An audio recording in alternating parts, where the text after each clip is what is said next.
مزید اچھی ویڈیو دیکھنے کے لیے سبسکرائب کیجیے IDTV چینل کو اور سب سے پہلے ویڈیو دیکھنے کے لیے بیل آئیکن پر کلک ضرور کیجیے۔ اعوذ باللہ من الشیطان الرجیم، بسم اللہ الرحمن الرحیم۔ السلام علیکم ناظرین، آپ دیکھ رہے ہیں IDTV اور میرا آج کا موضوع ہے جنت کی گارنٹی۔ مشکوٰۃ شریف کی حدیث پاک میں حضرت عبادہ بن صامت رضی اللہ تعالی عنہ روایت کرتے ہیں کہ نبی کریم صلی اللہ تعالی علیہ وسلم نے فرمایا کہ تم لوگ اپنی طرف سے میرے لیے 6 چیزوں کی ذمہ داری قبول کر لو تو میں تمہارے لیے جنت کی ذمہ داری لیتا ہوں۔ وہ 6 چیزیں کیا ارشاد فرمایا؟ پہلی چیز، جب بات کرو تو سچ بولو۔ دوسری، جب کوئی وعدہ کرو اس کو پورا کرو۔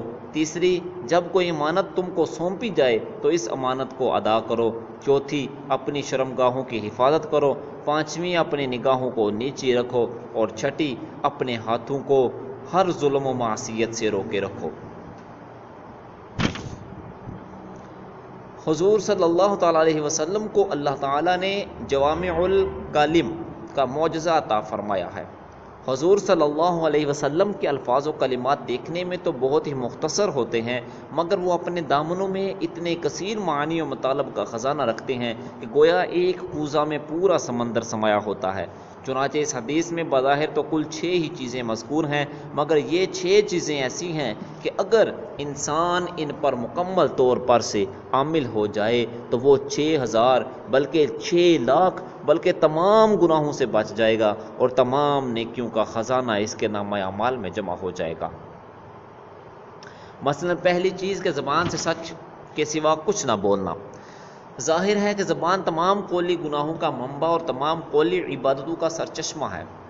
اب وہ شخص، جو بھی شخص اس کی ذمہ داری لے لے، وہ سچ کے سوا زبان سے کچھ نہ بولے گا تو سن لیجئے کہ توحید رسالت، قیامت اور تمام عقائد اسلام کا اقرار، تلاوت قرآن، تمام درود و وظائف، اچھی باتوں کا حکم دینا، بری باتوں سے روکنا، غرض ہر چھوٹی بڑی قولی عبادت سچ ہی تو ہے، لہذا سچ بولنے والا تمام قولی عبادتوں پر عامل ہوگا اور کفر و شرک، بہتان، فریب، وعدہ خلافی، جھوٹی شہادت، غلیظ باتیں، جھوٹی خبریں، غرض زبان سے صادر ہونے والے ہزاروں لاکھوں گناہ، یہ سب جھوٹ ہی تو ہیں۔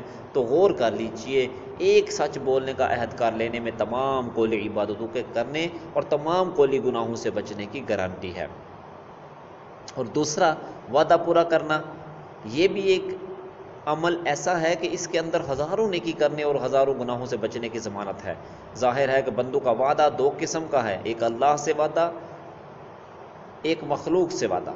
اللہ تعالیٰ سے ہر انسان کا روز ازل میں الستُ بربکم قالوا بلی شہدنا کے ذریعہ اپنی ربوبیت کا اقرار اور اپنی فرما برداری کا وعدہ لے لیا ہے، اور پھر یہ بھی حکم دیا ہے کہ اوفوا بالعقود، کہ اے بندو تم اپنے تمام وعدوں کو پورا کرو۔ تو اب نماز، روزہ اور حج و زکوٰۃ، غرض تمام اعمال صالحہ کا کرنا، یہ اللہ سے کیے ہوئے وعدوں کو پورا کرنا ہے، اور اللہ کے کسی حکم سے نافرمانی کرنا یہ وعدہ خلافی کرنا ہے۔ معلوم ہوا کہ ایک وعدہ پورا کرنے کی ذمہ داری میں تمام حقوق اللہ کی ادائیگی داخل ہے۔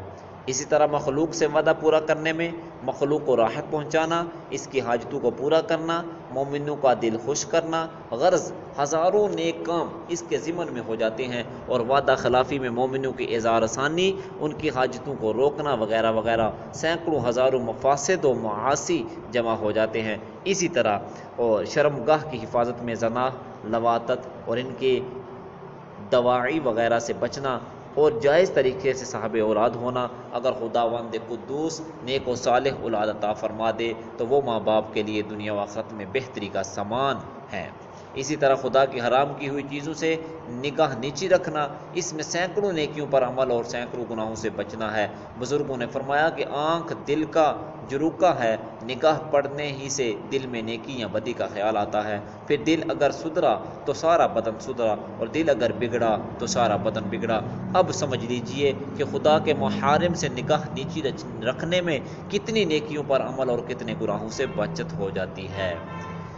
اور اسی طرح ایمانتوں میں خیانت سے پرہیز کرنے میں بھی، چونکہ خدا کی ایمانتیں سب ادائے ایمانت میں داخل ہوتی ہیں، اس لیے امانتوں کے ادا کرنے میں حقوق اللہ اور حقوق العباد سب پر عمل ہو جاتا ہے۔ اسی طرح اپنے ہاتھوں کو تمام مظالم و گناہوں سے روکے رہنے میں ظاہر ہے کتنی نیکیاں ہوں گی اور کتنے گناہوں سے انسان بچ سکے گا۔ بہرحال یہ 6 چیزیں بہت ہی اہم ہیں اور ہر مومن کو ان کی پابندی لازم ہے، کیونکہ حضور اکرم صلی اللہ تعالیٰ علیہ وسلم نے ان 6 باتوں پر عمل کرنے والوں کے لیے جنت میں داخل ہونے کی گارنٹی دی ہے۔ اللہ رب العزت جل جلالہ اپنا اور اپنے پیارے محبوب علیہ الصلوۃ والسلام کا سچا پکا عشق عطا فرمائے اور ہمیں نبی پاک صاحب اللہ صلی اللہ علیہ وسلم کے فرامین پر عمل پیرا ہونے کی توفیق عطا فرمائے۔ وآخر دعوانا الحمد للہ رب العالمین۔